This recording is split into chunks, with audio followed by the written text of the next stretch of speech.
जय हिंद। नमस्कार साथियों, कैसे हो आप सभी अच्छे होंगे और आपकी पढ़ाई भी बहुत ही अच्छी चल रही होंगी।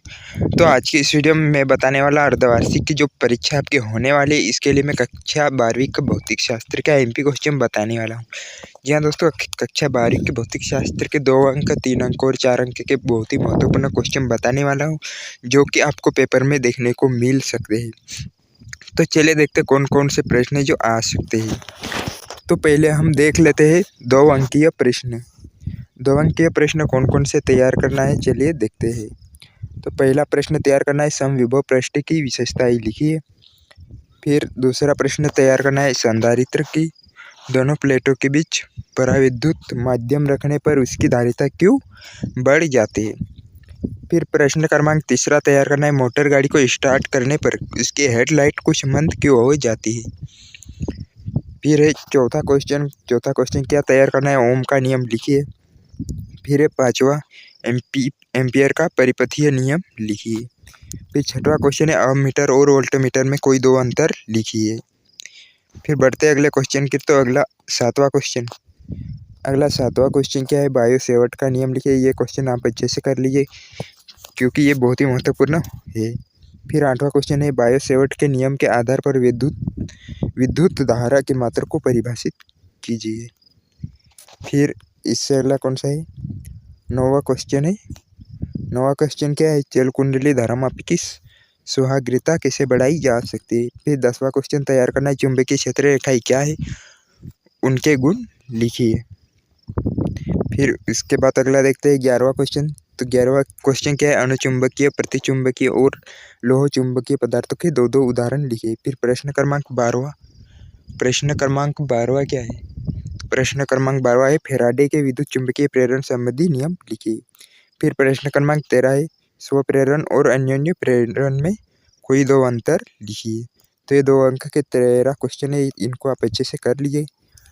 अब हम देखते हैं 3 अंक के प्रश्न। 3 अंक के प्रश्न कौन कौन से चलिए देखते हैं।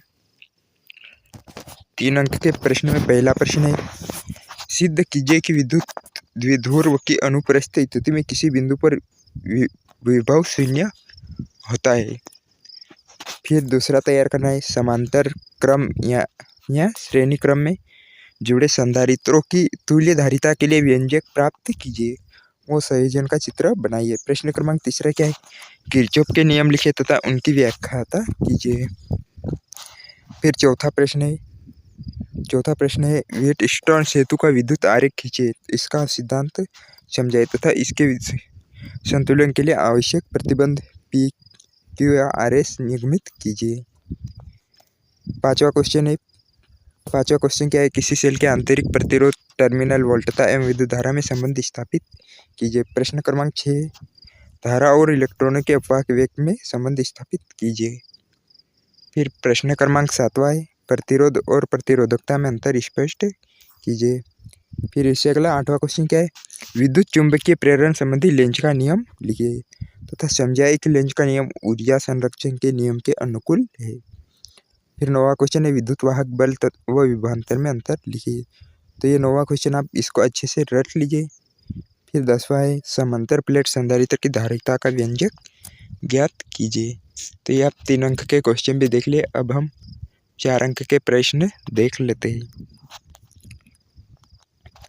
4 अंक के प्रश्न में पहला प्रश्न क्या है विद्युत फ्लक्स संबंधी गॉस का नियम लिखिए एवं सिद्ध कीजिए। फिर इससे अगला है दूसरा क्वेश्चन। तो दूसरा क्वेश्चन क्या है विद्युत द्विध्रुव किसे कहते हैं। किसी विद्युत द्विध्रुव के कारण अच्छी स्थिति में किसी बिंदु पर विद्युत क्षेत्र की तीव्रता का व्यंजक ज्ञात कीजिए। फिर इससे अगला है स्वप्रेरण और अन्योन्य प्रेरण में कोई 4 अंतर लिखिए। फिर प्रश्न क्रमांक 4 है डायनेमो क्या है। प्रत्यावर्ती धारा डायनेमो का सिद्धांत एवं संरचना का रेखाचित्र सहित वर्णन कीजिए। इसके बाद 5वां प्रश्न क्या है। तो पांचवा प्रश्न क्या है। 5वां प्रश्न है ट्रांसफार्मर की व्याख्या निम्न बिंदुओं के आधार पर कीजिए। इसमें पहला बिंदु है नामांकित चित्र, फिर सिद्धांत, परिणामन अनुपात का सूत्र, फिर ऊर्जा क्षय के कारण तथा इन्हें कम करने के उपाय। तो ये 1-1 नंबर का पॉइंट रहेगा। फिर इससे अगला प्रश्न तैयार करना है 6वां है LCR परिपथ का वर्णन निम्नलिखित बिंदु के आधार पर कीजिए। इसमें विद्युत परिपथ, फेजर आरेख, परिणामी वोल्टेज, फिर है प्रतिबाधा और कालांतर। फिर 7वां है, यह सरल सूक्ष्मदर्शी। सरल सूक्ष्मदर्शी का वर्णन निम्नलिखित शीर्षकों के अंतर्गत। इसमें प्रतिबिंब बनने का रेखाचित्र, फिर आवर्धन क्षमता के लिए व्यंजक, जबकि अंतिम। तो आप ये 2 अंक, 3 अंक और 4 अंक के IMP क्वेश्चन देख लिए हैं। अगले वीडियो में मैं दूसरे विषय के IMP क्वेश्चन बताने वाला, तो आप हमें कमेंट करके बता दीजिए कि आपको कौन से के विषय के IMP क्वेश्चन चाहिए। और इसकी PDF चाहिए तो हमारा टेलीग्राम चैनल ज्वाइन कर लीजिए, वहाँ पर इसकी PDF की लिंक मिल जाएगी। तो चलिए मिलते हैं अगले वीडियो में। जय हिंद।